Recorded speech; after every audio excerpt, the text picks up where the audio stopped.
नमस्कार, मैं रवीश कुमार। अगर आप सत्ता के चश्मे से देश को देख रहे हैं तो शायद आपको बिहार में दलित मतदाताओं की बेचैनी नहीं दिखेगी, लेकिन जो लोग जमीन से जुड़ी राजनीति को समझते हैं वो जानते हैं कि 2025 का बिहार विधानसभा चुनाव सिर्फ गठबंधनों का खेल नहीं है, यह भरोसे की परीक्षा भी है। और इस भरोसे की कसौटी पर दलित मतदाता खड़े हैं, चुपचाप लेकिन निर्णायक। तो आइए बात करते हैं उस वर्ग की जिसे हर चुनाव से पहले खूब पूछा जाता है पर चुनाव के बाद भुला दिया जाता है, बिहार के दलित वोटर्स। और आपसे एक विनम्र निवेदन, वीडियो को लाइक जरूर करें, चैनल को सब्सक्राइब करें, घंटी दबा दें ताकि अगली बार जब हम फिर से सत्ता के झूठ को काटें तो आपको सबसे पहले खबर मिले। और हां, नीचे कमेंट जरूर करें, आपकी राय इस लोकतंत्र की असली ताकत है। बिहार में दलित आबादी लगभग 16% है। कुशवाहा, पासवान, रविदास, मुसहर, धोबी, चमार ये सिर्फ जाति नहीं है, ये इतिहास हैं, गुलामी के इतिहास, संघर्ष के इतिहास और अब राजनीतिक ताकत के प्रतीक। इनमें से कई अति पिछड़े और महादलित कैटेगरी में आते हैं। महादलित जिनके लिए कभी नीतीश कुमार ने अलग से आयोग बनवाया था, आज उन्हीं से सवाल पूछ रहे हैं, क्या हमने आपको इसीलिए वोट दिया था कि हमारी बस्तियों तक सिर्फ चुनावी गाड़ियां आएं?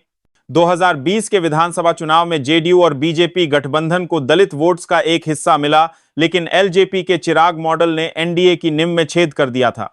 अब 2025 में वही सवाल फिर खड़े हैं, क्या दलित वोटर्स का भरोसा अब भी जेडीयू पर है या आरजेडी और कांग्रेस के पुराने वादों को वो एक और मौका देंगे?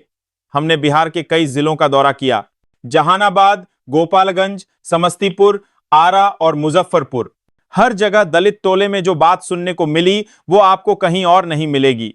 एक बुजुर्ग मिले, नाम नहीं बताएंगे, डरते हैं, कहते हैं हम वोट तो दिए थे नीतीश को, लेकिन आज भी चप्पल पहनकर टॉयलेट तक नहीं जा सकते, सड़क है ही नहीं।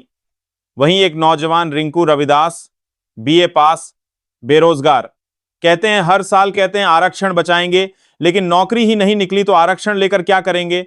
कई जगहों पर दलित महिला मतदाता ने कहा, जब हमारे बच्चों को स्कूल में मिड डे मील में भेदभाव होता है तो फिर वोट किसे दें? जो सरकार हमारी इज्जत नहीं बचा सकी उसे क्या दोबारा लाएं? ये वो गूंगी आवाजें हैं जो चुनाव के पहले जागती हैं लेकिन चुनाव के बाद फिर से सो जाती हैं। 2025 में ये चुप्पी वोटिंग मशीन में चीख बनकर निकलेगी, ये तय है। अब सवाल ये कि दलित वोटर का पसंदीदा चेहरा कौन है? क्या रामविलास पासवान की राजनीतिक विरासत अब भी असरदार है? चिराग पासवान की एलजेपी रामविलास आज भी दलित समाज का प्रतिनिधित्व करने का दावा करती है, लेकिन कई जगहों पर लोग कहते हैं अब वो सिर्फ मोदी जी के पोस्टर में दिखते हैं, हमारे गांव में नहीं। दूसरी तरफ तेजस्वी यादव, जो खुद पिछड़े वर्ग से आते हैं, दलितों के साथ संविधान बचाओ और आरक्षण लागू रखो जैसे नारे से जोड़ने की कोशिश कर रहे हैं। हाल ही में तेजस्वी यादव ने कहा था, दलितों को सिर्फ रैली में नहीं, सरकार में हिस्सेदारी दो। तो क्या दलित वोटर तेजस्वी को मौका देगा? कुछ लोग अब भी नीतीश कुमार को लेकर भ्रमित हैं, कहते हैं काम तो किया है पर अब वो पहले जैसे नहीं रहे, बीजेपी के साथ रहकर उनकी पहचान मिट गई है। और बीजेपी, दलित वोटर्स बीजेपी को अब भी हिंदू एकता के चश्मे से नहीं बल्कि नौकरी, आरक्षण, सुरक्षा के आधार पर आंकते हैं। जब टेट पास दलित शिक्षक नौकरी के लिए आंदोलन कर रहे होते हैं तब वो सिर्फ शिक्षाविद नहीं बल्कि एक वोटर भी होते हैं। तो अब आइए साफ बात करते हैं, किसे फायदा हो सकता है? साथ ही दलित नेताओं की बड़ी संख्या में टिकट कटौती और उपेक्षा ने इस वर्ग को दूर किया है। अब बात डिजिटल बिहार की। दलित मतदाता अब सिर्फ पंचायती चौपाल में नहीं, वो Facebook live, WhatsApp group, YouTube चैनलों और ट्विटर स्पेस में भी मौजूद हैं। आरजेडी ने कुछ दलित यूट्यूबर्स को साथ जोड़कर नया टूल बनाया है, सामाजिक न्याय का डिजिटल मिशन। बीजेपी भी अंबेडकर डिजिटल कैंपेन के जरिए उनकी ओर बढ़ रही है। पर एक दलित यूट्यूबर ने हमें बताया, लोग तो हमसे इंटरव्यू कराते हैं पर हमारी बस्ती में एक लैपटॉप तक नहीं दिया गया आज तक। तो बिहार के दलित वोटर्स का मूड क्या है? हम नाराज हैं, पर किससे यह सवाल अभी खुला है, यानी जो सिर्फ जाति से नहीं, काम और इज्जत से जीते।